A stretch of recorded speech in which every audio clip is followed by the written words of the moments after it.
Salut, c'est Rémi, il est 17h30, on va à la traite.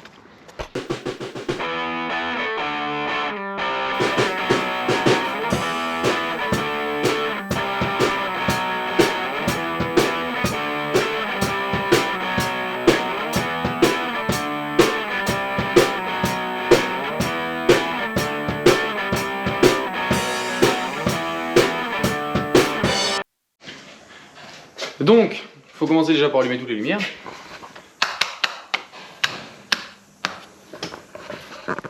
Là, il faut préparer la machine à traire. Donc la machine à traire, elle est pas forcément neuve, hein. Elle a quelques années déjà, elle est de 2005, je crois, si je dis pas trop de conneries. Donc ça, c'est un des lactoducs. En fait, le lait arrive soit de là, pour arriver ici. Donc bah faut laisser, bien sûr faut ouvrir la vanne, faut laisser passer le lait, là elle est en mode lavage. Je ferme les vannes d'air. Et bien sûr la purge. En fait il y a une petite purge de tuyau qui est là, je l'ai mis par terre comme ça. Comme ça mes chats, parce que j'ai 4 chats sur l'exploitation. Quand les chats, j'ai fini la traite, et ben ils viennent boire le lait. Ils sont là. Il y en a deux. Deux noireaux. On met la canne au tank aussi, c'est quand même intéressant parce que là c'est en mode lavage en fait. Mais en fait ça repasse dans la machine, dans le boîtier de lavage. Moi je m'occupe pas du lavage, j'appuie sur le bouton, je mets les produits. Hop. Là donc la canne est dans le tank. Et maintenant on va préparer les griffes. Donc la salle de traite, je vous l'avais déjà montré. Donc je refais la présentation, c'est une 2x5 décrochage manuel, donc je branche, je débranche. Là au moins vous allez voir comment je fais. Donc là j'ouvre les griffes et je les décroche du mode lavage pour qu'elles puissent s'égoutter parce qu'il y a quand même un peu d'eau dedans.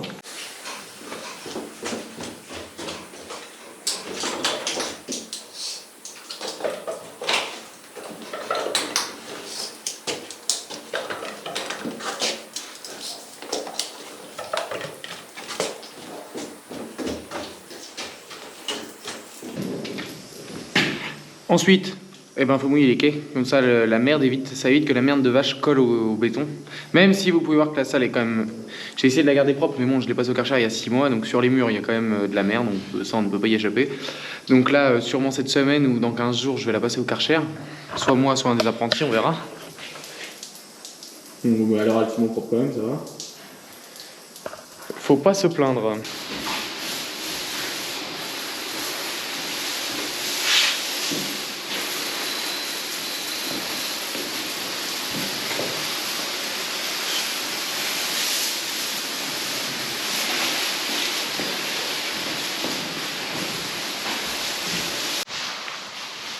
Allez les filles! Donc l'air paillé est hyper propre. Il faut mettre la main est toujours propre. J'aurais presque pas besoin de pailler. Je m'arrange que l'air paillé soit toujours propre, ça évite qu'il y ait de la merde. Oui, à un endroit où il y a de la merde, voilà. Mais sinon c'est relativement propre quoi. Allez les pépettes là! Allez! Allez! Allez ma puce! Allez les filles là! Allez grande saucisse là! Allez!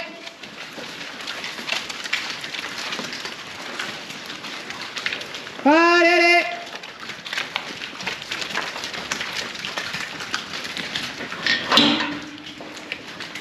Là je ferme le parc derrière. Avance le.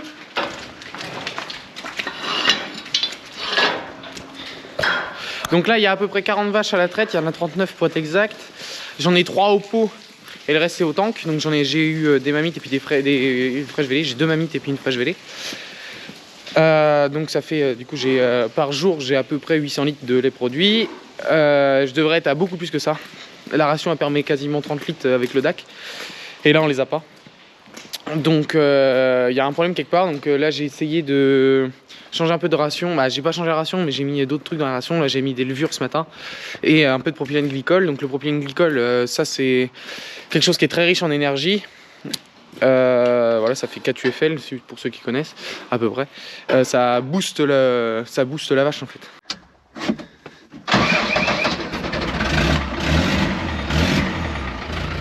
il pète au quart.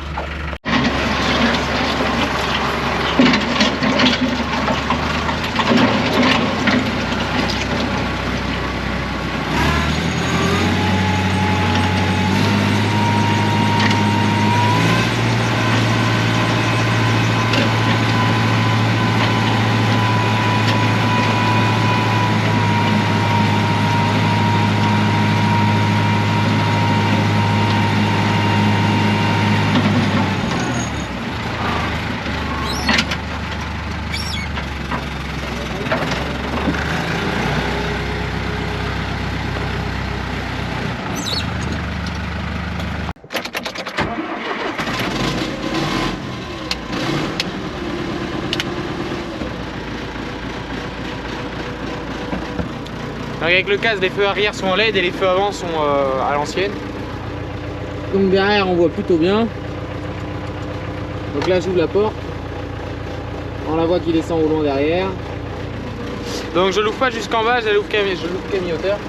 Parce que quand je vais mettre la botte dedans, je la mets pas par la cuillère, je la fais tomber dedans. Donc si la porte touche par terre, ça met des grands coups de latte dans la porte. Donc je la fais pas toucher par terre. Pour que les pneus servent un peu d'amortisseur ou choc. Et donc là, avec le JCB, le télescopique, le 536-60, je vais aller chercher une botte de paille. Oh, allez, ça se court.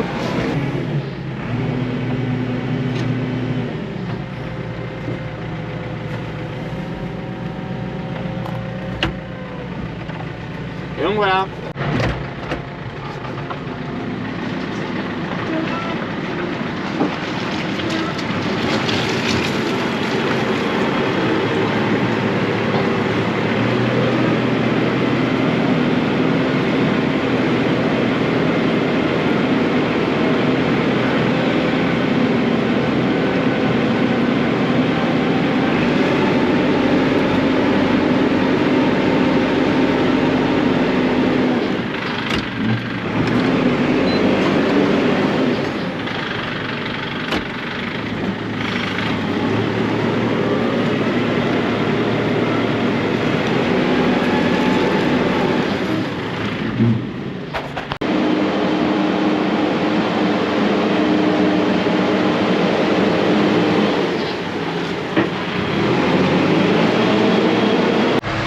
Donc le paillage c'est quand même quelque chose qui est assez important. Il faut quand même comprendre que c'est là que se passe les mamites des vaches. Il y en a qui ça se passe à la traite, mais si l'air paillé est dégueulasse et les vaches sont sales, bon, il y a forte chance que les vaches aient des mamites après. Donc il faut être assez rigoureux sur le paillage. Faut que ça soit relativement fait, faut qu'il y ait de la paille partout tout le temps, faut qu'elles soient pas dans la merde tout simplement. Et puis ça fait quand même mieux les vaches qui sont propres que les vaches qui sont dégueulasses. On verra à la traite, bon il y en a toujours 3-4 qui sont dégueulasses ou qui se couchent dans la merde, sinon c'est pas gros. Mais sinon la plupart des vaches sont propres. Donc voilà, on est parti pour pailler. Blue Hotel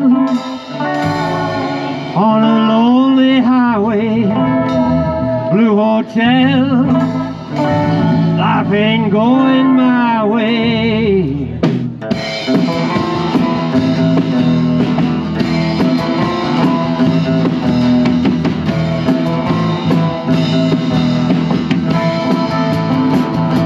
Blue Hotel on a lonely highway. Blue Hotel, life ain't going my way. I wait and wait each lonely night. Blue Hotel,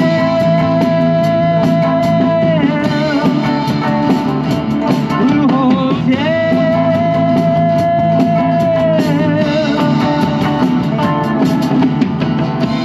Blue Hotel, every room is lonely. Blue Hotel, I've been waiting all day. The night is like a lonely dream. Blue Hotel. Voilà, et bon pour ça, maintenant que c'est paillé, pour savoir si c'est bien paillé, bah en fait il n'y a pas 36 000 façons. Hein. Voilà. J'ai les genoux secs. Il n'y a pas grand chose d'autre à faire. Voilà. Donc là c'est paillé partout, c'est propre, on voit plus une trace de merde.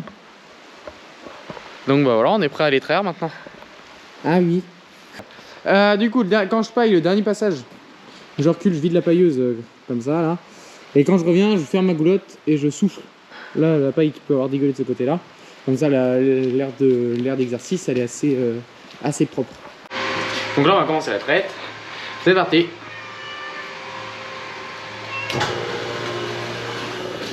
Hop, voilà, la traite est lancée. Je sais pas si vous entendez la pompe à vide qui fait son travail, ou les pulsateurs. Donc voilà, là il y a un quai de 5 qui sont déjà montés, il y a un autre quai de 5 de l'autre côté. Donc là on voit bien la différence entre une jerseyaise en taille et une Primelstein. On voit bien qu'il y a quand même un gros décalage entre les deux. Même niveau mamelle. Là si on regarde les mamelles, c'est vraiment plus petit, plus les crayons sont plus fins. Même si on prend une vache, ça c'est une génisse, c'est une premier veau.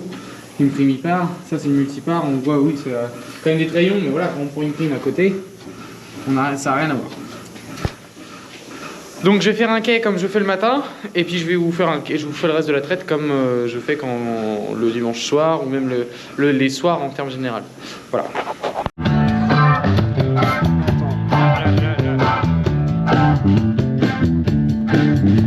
Let me tell you how it will be.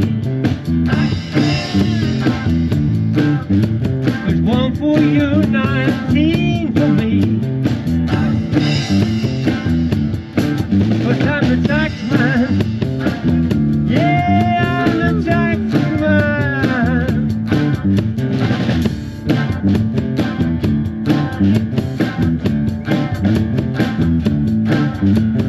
5% appear too small.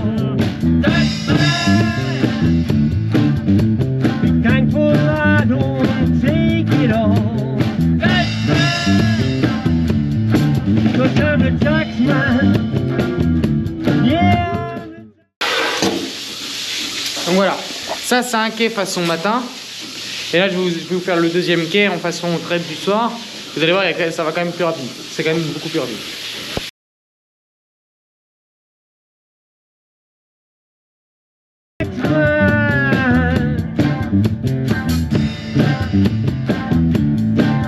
If you drive a car, I'll tax your seat.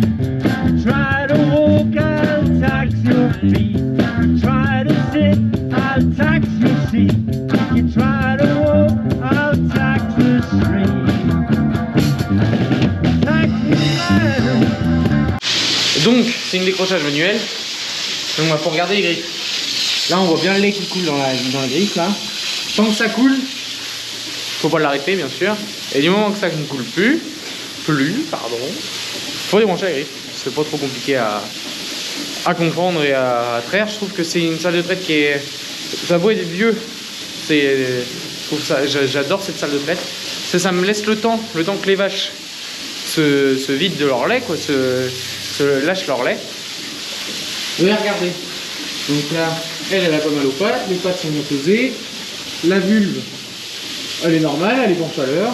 Il y a un équipe au calme, il y a des lignes, donc ça va. Et je fais ça sur toutes les vaches à chaque fois à chaque quai. Là, je regarde, je fais le tour.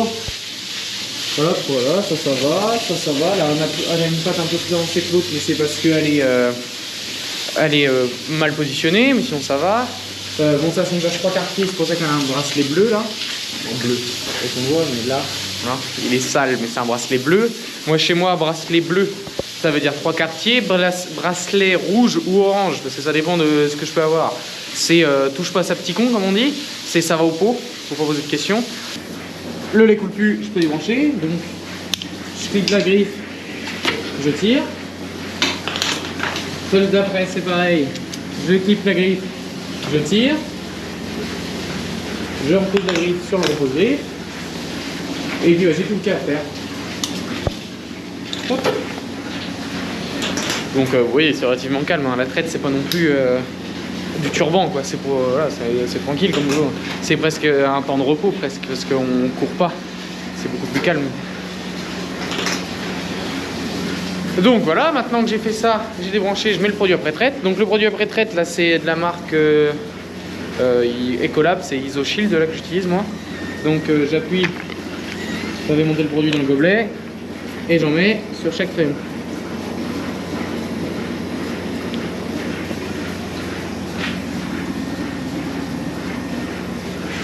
Et du coup voilà, c'est tranquille, voilà comme ce produit là il sert juste en fait à faire un petit film protecteur sur les crayons. Donc ça met 5 minutes à sécher. Donc là elles vont sortir, elles vont les manger vu que j'ai repoussé la bouffe ou aller se coucher dans la paille. C'est moins bien qu'est-ce qu'on va se coucher dans la paille quand il est encore frais parce que la paille colle au produit. Mais ce produit là en fait il sert à éviter les mammites justement, les contaminations croisées. C'est-à-dire que imaginons on regarde la traite, là j'en ai une qui soit passée qui était malade. Le coup d'après l'autre, la griffe était encore elle était un peu contaminée. J'ai branché la vache a la mamite de l'autre d'avant sur les rayons. On met ce produit là, ça va à peu près tuer ces bactéries là. Et ça va aussi faire un film protecteur. Donc quand elle va être couchée dans la paille, s'il y a du lait d'une vache mamiteuse sur la paille, le film protecteur fera que tant que le sphincter il est ouvert, cela je vous montrerai sur les prochaines que j'ai décrochées, quand le sphincter est ouvert, n'importe quoi peut passer. Donc le film protecteur est juste là pour refermer à peu près le sphincter. Ah, il referme pas en fait, il fait juste un film protecteur dessus comme un film alimentaire étirable, le film transparent qu'on utilise tous comme du papier d'alu en fait. Sauf que là c'est un produit liquide qui sèche et en séchant ça fait une petite gangue, pas une petite gangue de cire mais ça ressemble plus à de la peau en fait. Et donc là elle sort tranquillement. Allez l'autre. Voilà, donc là l'autre quai va rentrer après. Et là ce qu'elle a il est fini. Donc hop, je quitte la griffe. Donc voilà, on est pas... C'est pas la course non plus. Et donc ce que je disais là, l'histoire du sphincter. Le sphincter il est là. Voilà, je mets pas les doigts dessus pour pas la contaminer, mais oui, l'autre. Oui. Donc voilà. Donc le sphincter on voit bien le lait au bout, donc c'est qu'il est bien ouvert là. Donc bah voilà. Allez princesse là. Allez ma puce. Allez. Allez grande boucle.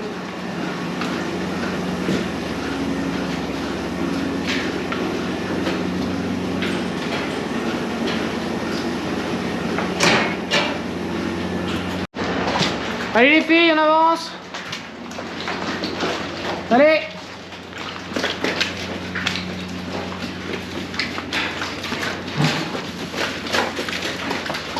Allez les poupettes là. Ouh, vous avez tout là. Oh la grande pépette. Allez. Allez on avance, on se dépêche. Petite Roby. Petite Roby. Allez. Allez, allez, allez, allez, allez.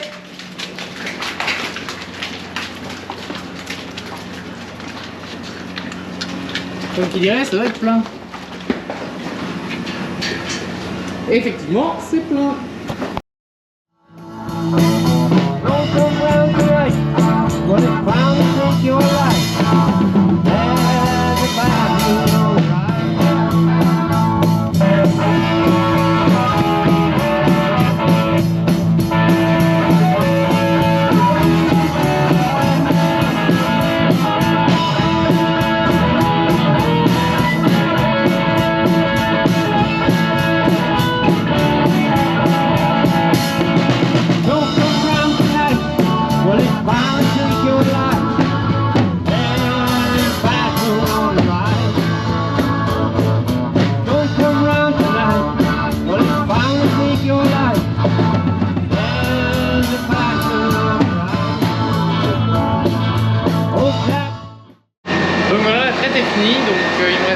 Monter le lait du pré-tank dans le tank, éteindre la salle et puis mettre tout ça en lavage et puis j'ai fini.